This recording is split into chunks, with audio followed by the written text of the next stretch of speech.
Yeah, well, you're done here working, and I made you a lunch to take to work. Thank you. There's a spider web. Where's the spider there at? is. Yeah, and a dead spider. The one spider's gonna eat the other.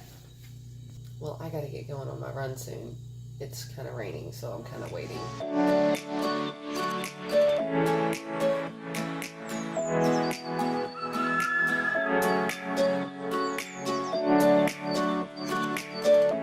So I'm heading out, even though it's still raining just a little bit. Just about done, I think. I'm gonna get my 1.5 miles in, and then I'll come home and get some breakfast. But Justin left for work, so he definitely can't go with me.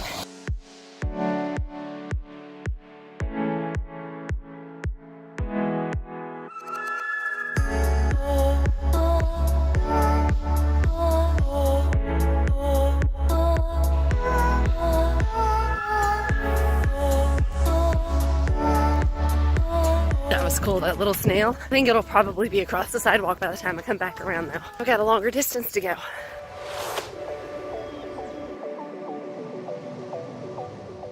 I just ran a 1/4 mile downhill. Now I've got to run it uphill. This is a hill I haven't hit yet in a while, at least for this series of vlogs. Here goes nothing.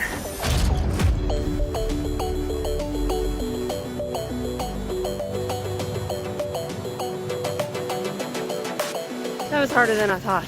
It's just long. That puts me at close to 1.5 miles. By the time I get back home, it should be 1.5 miles. Whew. I'm a little winded after that one. Here goes nothing. Back to the house.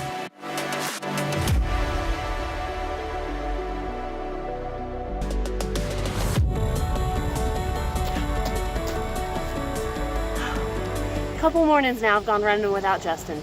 I've stuck with it. I'm very happy with myself. Join me in my last couple of weeks here as I finish up this month-long challenge, running every morning for a month. You'll really notice a difference in the way that you feel later in the day. I haven't really noticed a difference in the change in my body, but I've also not been changing my diet. But I encourage you to get out and get active, especially if you aren't already active, you'll notice a difference. Bye.